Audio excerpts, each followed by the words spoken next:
Já estamos em maio de 2026 e eu sei que você, assim como eu, fez várias metas lá no ano novo para 2026. E talvez você esteja olhando para elas agora e pensando, eu deveria estar estudando mais, dormindo melhor, treinando mais, bebendo mais água ou atingindo um certo objetivo que você traçou para você em janeiro.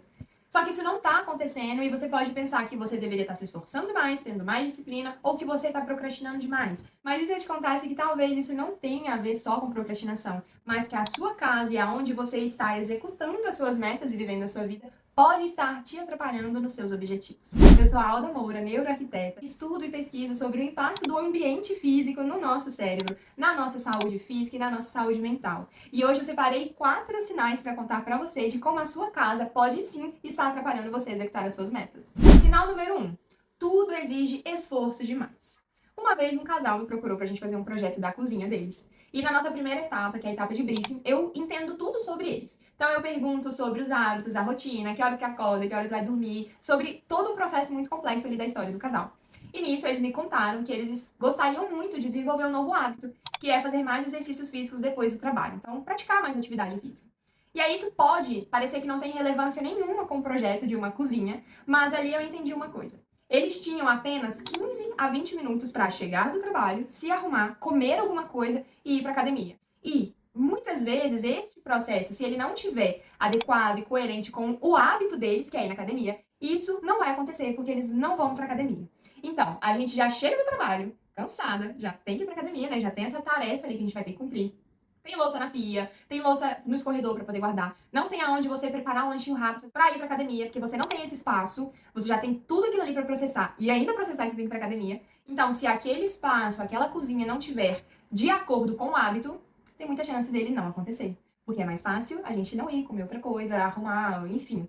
O ambiente pode atrapalhar o simples fato deles irem para academia, porque eles não têm um espaço adequado para fazer um lanche antes de ir para academia. O nosso cérebro entende essa quantidade de informação e de atividades que a gente precisa fazer antes de uma atividade maior como um tanto de esforço, um tanto de coisa que ele precisa fazer. Só que o nosso cérebro é econômico, isso é uma coisa que você precisa aprender sobre você, sobre a nossa cabeça. Então, se a gente não facilitar esse caminho, ele vai entender como um tanto de sinal, um tanto de tarefa que ele precisa cumprir. Então, facilite o caminho do seu cérebro. Tenha um espaço adequado, por exemplo, para você fazer um lanche antes de ir para academia, porque quer dizer que você vai conseguir ir. Porque isso é menos uma informação para você pensar. Você já tem aonde fica tudo, onde fica cada coisa, é muito mais fácil que você faça isso mais rápido e que dê tempo de você ir para academia. Então, facilite a sua vida, tire os obstáculos do seu caminho e do caminho da sua cabeça. Antes de ir para o segundo sinal, eu te convido a seguir o meu canal. Aqui nós vamos falar sobre o impacto do ambiente no nosso cérebro, o impacto da arquitetura, no bem-estar e na nossa vida como um todo. Segundo sinal, a sua casa não te ajuda a recuperar a sua energia. Então você dorme e não descansa. Muitas vezes a gente tá muito cansada e aí acha que isso é estresse ou é cansaço, ou tá trabalhando demais e aí, por isso a gente não tá descansando. E claro que isso tem muito a ver, sim, com a nossa carga de tudo, de mental, de trabalho. Mas o que muita gente não sabe é que o nosso sono, ele não começa na hora que você deita e fecha os seus olhos para dormir.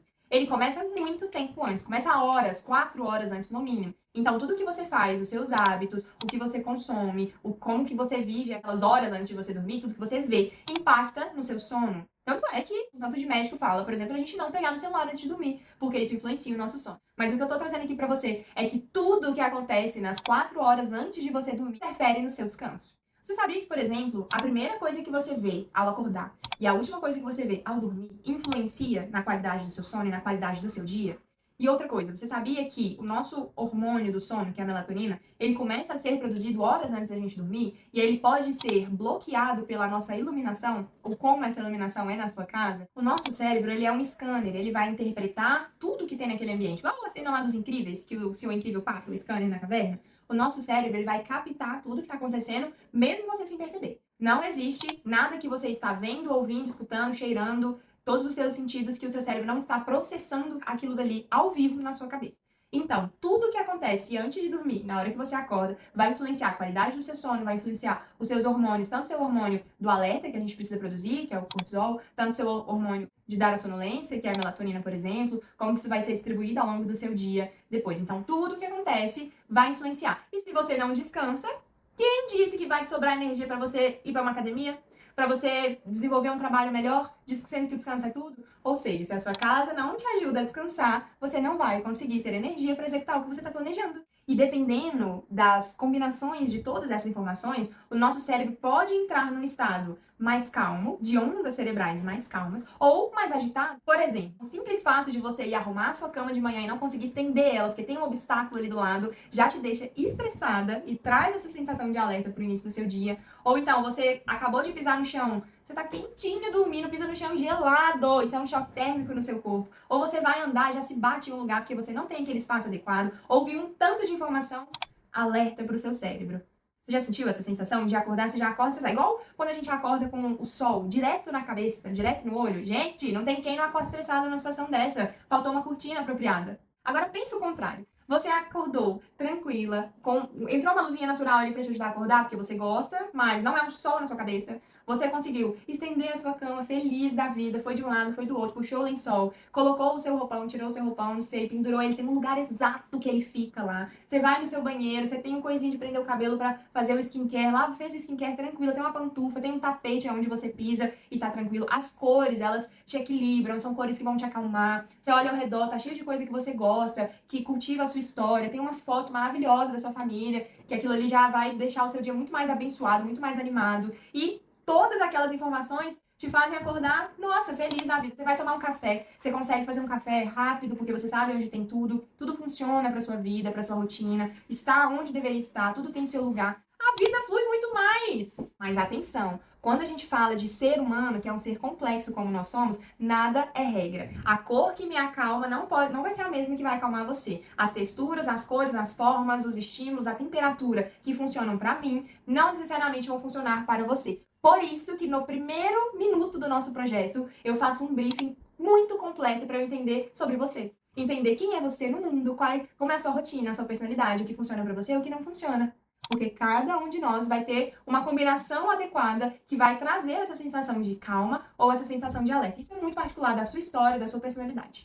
Terceiro sinal, a sua casa te mantém sempre em alerta. Então, chegar em casa vira um sinônimo de mais e mais e mais tarefas e mais informação e mais estresse. Teoricamente, a nossa casa deveria ser e deve ser o nosso lugar seguro, o nosso lugar de descanso, que a gente pode falar, meu Deus, aqui tô em paz, tô com o corpo confortável e posso relaxar nesse lugar. Mas, na maioria das vezes, pode ser que não é isso que aconteça. Você chega em casa querendo descansar e tem um tanto de tarefa ali pra você fazer, principalmente se você é mulher. O problema não são as tarefas em si, porque isso é coisa de adulto, a gente tem que fazer. Tem que lavar roupa, lavar vasilha, arrumar casa. Isso não é questão, todo mundo tem que fazer. Eu tenho, você também tem. O problema é quando a nossa casa aumenta o nível de dificuldade das tarefas que a gente já tem. Então, por exemplo, você chegou em casa, você tem carteira, chave, tênis, blusa de frio e sombrinha. Não tem um lugar adequado para tudo isso, porque você não criou esse lugar adequado, né? Você não decidiu aí na sua cabeça onde que isso vai funcionar, porque você não sabe. Você coloca em qualquer lugar. No outro dia você vai sair, você não sabe cadê a sua chave do carro, porque você não tem um lugar próprio para ela, então ela tá em qualquer lugar. A sombrinha mofou, porque você não tem aonde colocar para ela terminar de escorrer a água lá da chuva. O tênis jogado, não sei aonde. Fora que tudo aquilo ali espalhado na sua mesa vira um tanto de bagunça. Aí sim vira bagunça, porque não tem esse lugar adequado e vira informação para o seu cérebro captar. Ou então, lembra que eu dei o exemplo ali de ir pra academia dos meus clientes? E o exemplo também de acordar feliz e fazer o café? Se você acorda e você sabe onde tá a sua xícara de café, você sabe onde tá o pó não tá em cima de 50 coisas, você consegue pegar aquele pó sem uma tumultuada de coisa do armário cair em cima da gente, porque a gente sabe que isso acontece às vezes, né? Você consegue fazer o seu café, passar o seu café, preparar o seu pão, fazer seu café da manhã lindo, você sabe aonde fazer a sua mesa posta, porque mesa posta é algo muito interessante para o nosso cérebro. Sem dificultar, sem fazer um tanto de firula, você consegue fazer isso, a vida não flui muito mais. E parece muito bobeira, gente, mas isso vai criando mini obstáculos na nossa rotina. Às vezes, um café da manhã vira enorme. Outro exemplo que eu já vi acontecendo é não conseguir arrumar a cama de manhã, ou aquilo ali ser estressante, porque a gente não consegue circular em volta da cama, não dá pra esticar aquela coberta, e aquele processo que deveria durar 2 minutos, dura muito mais, porque a gente fica sofrendo com aquilo da cabeça e gastando energia com aquilo na cabeça minutos antes. Então, 2 minutos vai 10. Ou até mesmo ali na hora de jantar, que você já deixou tudo aquilo ali em cima da mesa, você vai ter que tirar, né? Porque você tem que comer, né? Precisa comer. Ou então você vai comer em outro lugar que não é apropriado pra isso, vai cansar, vai machucar a coluna, não vai dedicar ali pra comer. Gente, dificulta. A casa vira sinal de alerta. E aí tudo vira um sinônimo de bagunça, porque realmente se nada tem o seu lugar, nada tem a sua rotina, nada facilita a sua vida, o seu cérebro tá captando aquilo ali o tempo inteiro. Tá tudo bagunçado, tá tudo fora do lugar. E aí isso te coloca num estado de alerta constante. Mas, Alda, o que é um sinal de alerta constante? É quando o seu corpo está o tempo inteiro tentando se proteger. Ele está irritado, ele está ansioso, ele está com cortisol alto, que é o nosso hormônio relacionado ao estresse, relacionado à ansiedade. Ele está o tempo inteiro tentando resolver um conflito, porque tem um conflito. Ele está identificando aquele conflito, ele está tentando resolver aquilo ali na sua cabeça. E essa é uma sensação que a gente sente mesmo quando nenhum problema aconteceu. Você lembra que o nosso cérebro é um scanner lá do Senhor dos Incríveis? Então pensa comigo. O nosso cérebro está o tempo inteiro passando aqui um scanner em tudo que está acontecendo, tudo que a gente está vendo, em todos os nossos sentidos. Tudo que a gente está vendo, encostando, cheirando, escutando, tudo, ele está escaneando para nossa cabeça. Então, se tem vários mini conflitos em casa acontecendo, seja na hora que você vai descansar, na hora que você vai dormir, na hora que você vai comer alguma coisa para ir para academia, ou até na hora que você vai arrumar a casa, aquilo dali está trazendo energia para sua cabeça porque ela está processando aquilo dali. Só que o nosso cérebro é o órgão mais caro do nosso corpo, ele gasta mais de 20% de energia só para ele existir. E aí não te sobra energia para você fazer as suas metas, para você ir para academia, para você estudar, para você trabalhar, porque você não tem um espaço adequado para isso. E é por isso que no projeto, na segunda etapa de projeto, eu planejo muito detalhadamente para tudo isso acontecer, onde cada função vai acontecer, onde cada coisa vai estar armazenada, como aproveitar o máximo de espaço, como tudo está relacionado à sua rotina, para que isso facilite a sua vida e que a gente tire os obstáculos do seu cérebro. O nosso ambiente não pode nos cobrar mais atenção e mais energia do que ele realmente deve, do que é realmente necessário. Isso tem que sobrar energia para o que realmente interessa, que é trabalhar nas suas metas, que você escreveu lá no Ano Novo. Agora, antes da gente ir para o quarto e último sinal, eu te convido a curtir esse vídeo, compartilhar com seus amigos, me contar o que você está achando daqui até o momento e me siga no canal se você não seguiu lá no início. Quarto sinal, a sua casa não tem espaço para a vida que você quer construir. Eu sei que isso pode parecer abstrato, então vamos trazer isso aqui pra prática comigo. Pensa comigo. Você colocou como meta em 2026 fazer mais exercícios em casa e vai fazer um yoga. Inclusive, essa é uma das minhas metas para 2026, que eu vou fazer 250 exercícios no ano. E eu compartilho um pouquinho sobre essa meta lá no meu Instagram, @aldamoura.arc. Só que na hora que você vai fazer o seu yoga, lá na sua sala, linda e maravilhosa, encontrou um videozinho no YouTube que é o que você tá querendo fazer. Você precisa arredar tudo, tirar o tapete, arredar o sofá, ligar a TV. Mas pra ligar a TV você tem que procurar o controle, né? Porque o controle não tem um lugar. O tapetinho ali que você vai usar, ele fica em outro lugar que você não sabe nem onde que fica. Vai ter que procurar ele em outro cômodo, em outro lugar que encontre. Olha a quantidade de tarefas que você vai ter que executar só para você fazer o seu yoga de 20 minutos no YouTube. O que era para ser uma prática de 20, 30 minutos, vira uma operação gigante de quase 1 hora. Porque depois você tem que botar tudo no lugar, né? O nosso cérebro percebe tudo isso. Então, quanto mais tarefa, mais esforço, mais energia existe antes de acontecer o que realmente precisa acontecer, é muito fácil que isso não aconteça. Porque o que era para ser uma prática vira 10 tarefas. Inclusive, esse é um dos princípios do livro Mini Hábitos, que ele diz que para você conseguir trazer alguma coisa de um objetivo, um hábito, algo que você queira, é necessário que você escolha uma pequena coisa e faça ela.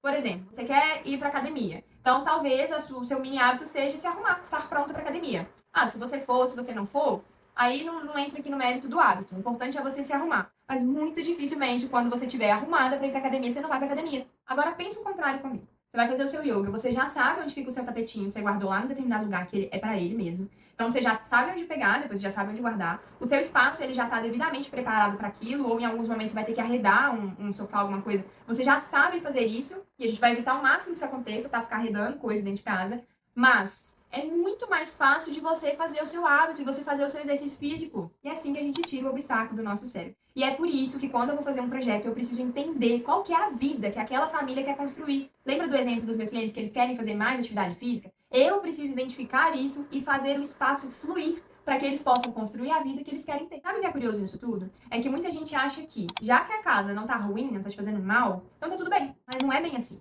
Não é porque um espaço não tá te fazendo mal que ele tá te fazendo bem. Porque às vezes a gente se culpa por não conseguir manter um hábito, não conseguir dormir melhor, fazer mais exercício, estudar mais, trabalhar mais. Só que, na verdade, é o seu ambiente que não está te ajudando a fazer isso. Só que eu não tô falando isso para que você olhe para sua casa e pense, nossa senhora, complicou, vou ter que mudar tudo. Não tem nada a ver com isso, calma. Tem coisa que a gente realmente não consegue mudar, como, por exemplo, a vista. Se o seu apartamento dá para um outro apartamento, para um outro vizinho, não tem como mudar isso aí, a gente não vai conseguir mudar essa vista, né? É exatamente aqui que entra um projeto de arquitetura atrelado à neurociência. Porque eu já sei que seu ambiente não vai te entregar isso, uma vista maravilhosa, por exemplo, nesse exemplo. Então eu preciso compensar isso e equilibrar isso de outras formas. Se falta natureza lá fora, eu posso trazer aqui para dentro? Se falta calma no visual, eu posso trabalhar isso através das cores, das texturas, das formas, da iluminação. Se o seu trabalho é muito estressante, a sua casa vai ser calmante. Afinal das contas, o projeto não tem nada a ver com deixar a casa bonita, isso inclusive é a última dos meus objetivos. Ele precisa deixar a casa confortável, fluida e que facilite a sua vida e os seus objetivos. E eu quero saber uma coisa aqui nos comentários. Se você pudesse mudar alguma coisa aí na sua casa hoje, depois desse vídeo, dos aprendizados que você teve aqui, para facilitar a sua vida a viver o que você quer atingir, o que você mudaria? Me conta aqui que eu vou ler todos. Beijinhos e até o próximo vídeo.